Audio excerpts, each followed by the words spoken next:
আপন হতে বাইরে সকলকে স্বাগত এবং সকলকে আমার আন্তরিক শুভেচ্ছা ও ভালোবাসা জানাই। ভগবান শ্রীরামকৃষ্ণের আশীর্বাদ ধন্য বেলুড় মঠ ও প্রেসিডেন্ট। শ্রীরামকৃষ্ণ বলতেন, সংসার হলো মজার কুটি। ঠাকুর ছিলেন এই মজার কুটির মানুষ। তার কাছে থাকাটাই ছিল মজার ব্যাপার। এখন শ্রীরামকৃষ্ণের অন্তর্ধানের পর তার মজার কুটি ও আনন্দের হাট কি ভেঙে গেছে? না, ভাঙেনি। একদিন স্বামীজি তার শিষ্য শরৎচন্দ্র চক্রবর্তীকে বলেন, তার উপমা তিনি, তার কি তুলনা আছে রে? ঠাকুরকে বোঝা এবং প্রচার করা যে কত কঠিন সে প্রসঙ্গে স্বামীজি বলছেন, কামিনী কাঞ্চনের সেবাও করবে আবার ঠাকুরকেও বুঝবে, এ কি কখনো হয়েছে? না, হতে পারে। ও কথা কখনো বিশ্বাস করবি নি। শরৎচন্দ্র বললেন, তবে কি যারা দক্ষিণেশ্বরে ঠাকুরের নিকট উপস্থিত হয়েছিলেন তারা সকলেই ঠাকুরের ভক্ত নন? স্বামীজি বললেন, কে বলেছে তারা সকলেই ঠাকুরের ভক্ত? তবে কি জানিস, সকলেই কিন্তু তার অন্তরঙ্গ নয়। ঠাকুর বলতেন, অবতারের সঙ্গে কল্পান্তরের সিদ্ধ ঋষিরা দেহ ধারণ করে জগতে আগমন করেন। তারাই ভগবানের সাক্ষাৎ পার্ষদ। তাদের দ্বারাই ভগবান কার্য করেন বা জগতে ধর্মভাব প্রচার করেন। এটা জেনে রাখবি, অবতারের সাঙ্গপাঙ্গ একমাত্র তারাই যারা পরার্থে সর্বত্যাগী, যারা ভোগ সুখ কাকবিষ্ঠার মতো পরিত্যাগ করে জগদ্ধিতায় জগৎহিতায় জীবনপাত করেন। সকলেই ঠাকুরের কাছে যাতায়াত করে। স্পিরিচুয়ালিটি ধর্মানুভূতির দিকে অগ্রসর হয়েছে, হচ্ছেও হবে। তিনি কত কত পূর্বগ অবতারগণের জমাট বাঁধা ভাবরাজ্যের রাজা। তা জীবনপাতি তপস্যা করেও একচুল বুঝতে পারলুম না। তাই তার কথা সংযত হয়ে বলতে হয়।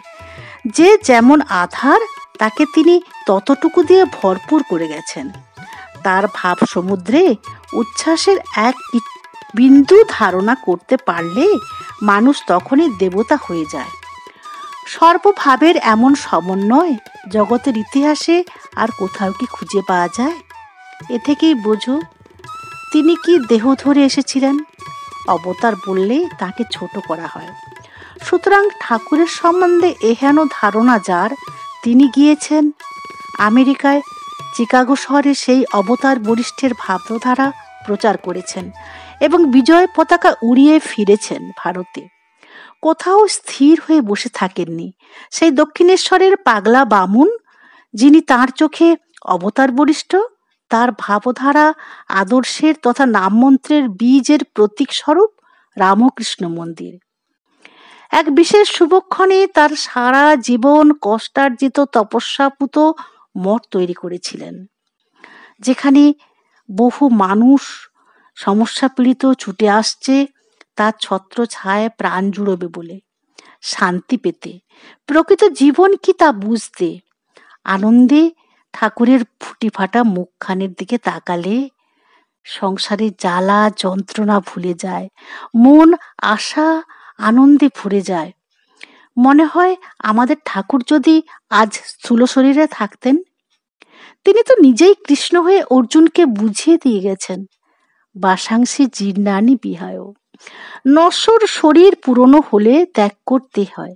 সুতরাং স্থূলের বিপরীত সূক্ষ্ম। তাই তিনি সূক্ষ্মরূপে ক্রমান্বয়ে কাজ করে যাচ্ছেন, স্বামীজির স্বপ্নকে বাস্তবায়িত করে যাচ্ছেন। 1886 সালে ঠাকুরের দেহ রক্ষার পর আলমবাজার মঠ, নীলাম্বর বাবুর বাড়ি বরানগর মঠে নূতন সন্ন্যাসী ভ্রাতৃত্ব গঠিত হয়।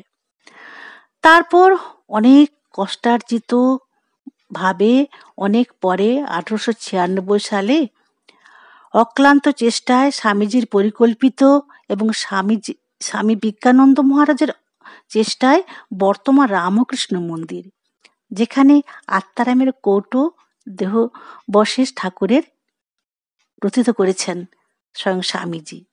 ঠাকুর যে বলতেন, আমাকে যেখানে মাথায় করে রাখবে আমি সেখানেই থাকবো। সেই বেলুড় মঠ রামকৃষ্ণ মন্দির ভারতে হিন্দু পুনর্জাগরণের আন্দোলনের একটা অন্যতম প্রধান অঙ্গ হিসাবে গণ্য হয়। রামকৃষ্ণ মঠ ও মিশনের আদর্শের ভিত্তি হচ্ছে কর্মযোগ। স্বামীজি বলতেন, নিজে পারফেক্ট, সম্পূর্ণ হও, পূর্ণ হও, নিজেকে জানো। এই আধ্যাত্মিক চেতনা জাগরণের পরেই ধীরে ধীরে নিজেকে অন্যের মধ্যে ছড়িয়ে দেওয়ার প্রবণতা আসে। তখন সেই পাশবদ্ধ জীব হয়ে যায় পাশমুক্ত শিব। তার প্রতিবিম্ব দেখতে পায় অন্যের মধ্যে। আমাদের তখনই শিব জ্ঞানে জীব সেবা করার অনুপ্রেরণা জাগে। এই উৎসাহ অনুপ্রেরণা জাগানোর কেন্দ্র হলো রামকৃষ্ণ মিশন। তাই এর আদর্শের ভিত্তি হলো কর্মযোগ, স্বাস্থ্য রক্ষা, প্রাকৃতিক বিপর্যয়ে ত্রাণ কার্য, গ্রাম ব্যবস্থাপনা, আদিবাসী কল্যাণ, সমস্ত অনগ্রসর জাতিকে উন্নত করা, প্রাথমিক উচ্চশিক্ষা বিস্তারে তথা নিজেকে জাগো, অন্যকে জাগাও, এই হলো মূল মন্ত্র। ঠাকুর মানুষ চোখে দেখেছিলেন। মা ভবতারিণী তাকে একটা শিশু দিয়েছেন, ব্রজের রাখাল। পরবর্তীকালে ঠাকুরের মানুষ সন্তান রাখাল মহারাজ। 1898 সালে স্বামীজি বেলুড় মঠ রামকৃষ্ণ মিশন প্রতিষ্ঠা করেন, রাখাল মহারাজকে প্রেসিডেন্ট করেন। শিশু কিশলয় রামকৃষ্ণ মিশনকে তার হাতে তুলে দেন। প্রশাসনের তার দক্ষ গুণাবলীর জন্য স্বামীজি তাকে রাজা উপাধি দেন। সকলের কাছে পরিচিত রাজা মহারাজ, মহারাজা। স্বামীজি বলতেন, রাখালের আধ্যাত্মিকতা আঁকড়ে পাওয়া যায় না, আমাদের শোভা মাথার মণি। আমাকে সবাই ত্যাগ করতে পারে, রাজা কখনো করবে না। এমনই বিশ্বাস ও নির্ভরতার প্রতীক ছিলেন রাজা মহারাজ। স্বামীজি ও ব্রহ্মানন্দ দুই গুরু ভাইয়ের মধ্যে গভীর ভ্রাতৃত্ববোধ সকলেরই কাছে সমাদৃত ছিল। ঠাকুর, মা, স্বামীজির পরেই আমরা যাকে শ্রদ্ধা করে থাকি, তিনি হলেন রামকৃষ্ণ মিশনের যাবতীয় উন্নতির প্রধান কাণ্ডারি রাজা মহারাজ। জমিদার বংশের সন্তান। 1863 সালের 21শে জানুয়ারি কলকাতা থেকে কিছু দূরে সিকরাকুলিন গ্রামে ছোট্ট রাখাল জন্মালেন। নাম রাখালচন্দ্র ঘোষ। ঠাকুরের চোখে ব্রজের রাখাল, ঈশ্বরকোটির মধ্যে একজন। ছোট্ট থেকেই ভগবানের উপর ভক্তি, ধ্যান অনুশীলন করতে দেখা যায়। বাবা জোর করে বিয়েও দিয়েছিলেন। একটি ছোট্ট সন্তান হয়েছিল, পরে সে মারা যায়। নানা ভাবে সংসারের উপর বীতশ্রদ্ধ হয়ে ঠাকুরের কাছে আসতে থাকেন। প্রথম ঠাকুর দেখাতেই চিনতে পেরেছিলেন, এই সেই ব্রজের রাখাল। ঠাকুরের অন্তর্ধানের পর বরানগর মঠে স্বামীজির সব গুরুভ্রাতাগণ নতুন সন্ন্যাসী ভ্রাতৃত্ব গঠন করেছিলেন। তখন তার নাম হয় স্বামী ব্রহ্মানন্দ মহারাজ।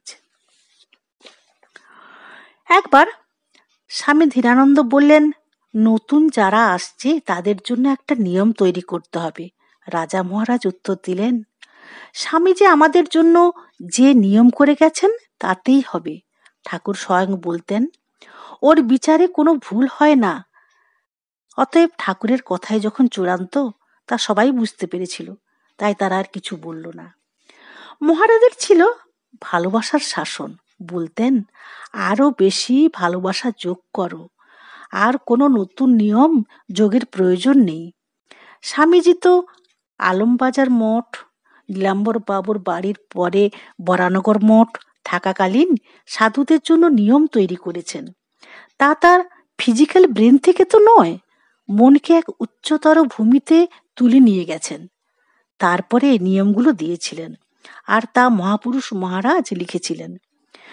শ্রীরামকৃষ্ণের ভাবধারা যাতে প্রত্যেকের মধ্যে ছড়িয়ে পড়ে, সে নারী হোক, পুরুষ হোক, গরিব হোক, ধনী হোক, উচ্চ বর্ণের হোক বা নিম্ন বর্ণের হোক, প্রত্যেক মানুষের সমান অধিকার আছে ঠাকুরের সেবা ও তার উত্তরাধিকারত্ব পাওয়ার।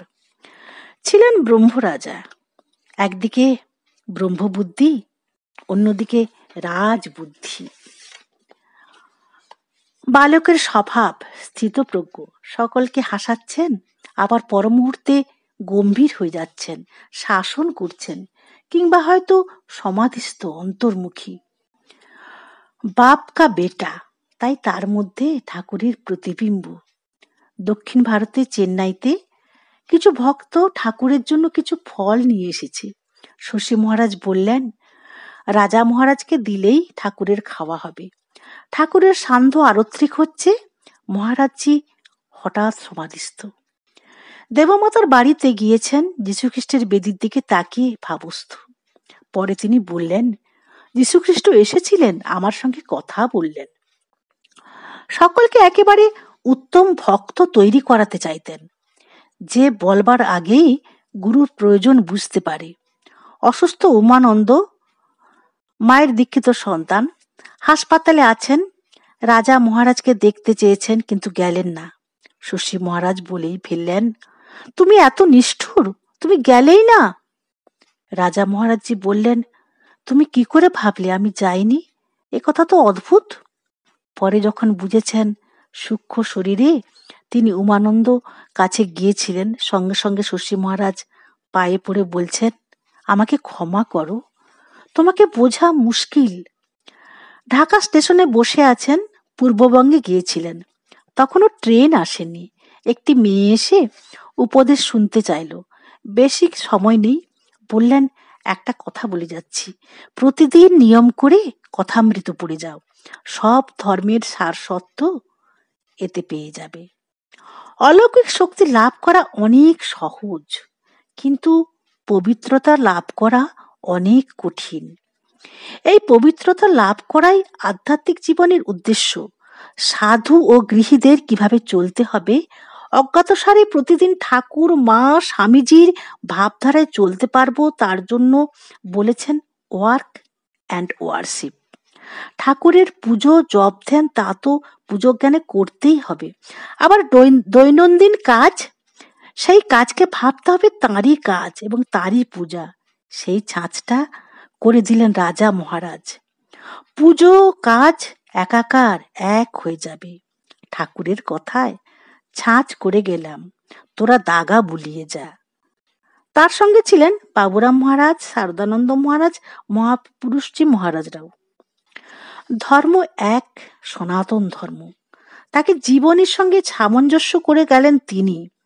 বাবুরাম মহারাজ বলতেন, আমরা সবাই এই 5 বছর বয়সের ব্রজের রাখালের প্রেমে মুগ্ধ হয়ে আছি।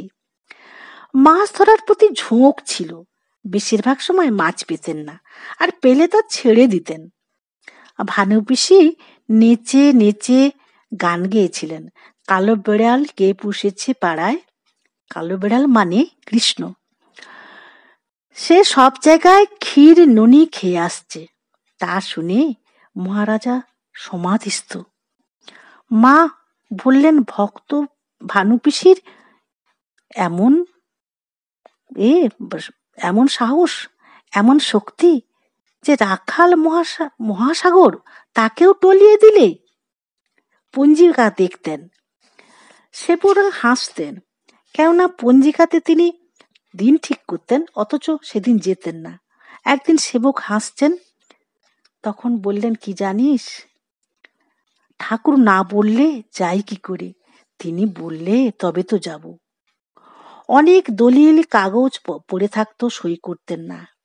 দিনের পর দিন পড়ে থাকতো, কারণ জগৎ হলো নামরূপের জগৎ।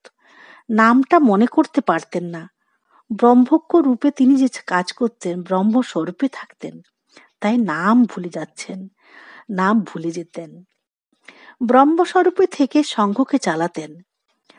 জীবনের শেষ দিন পর্যন্ত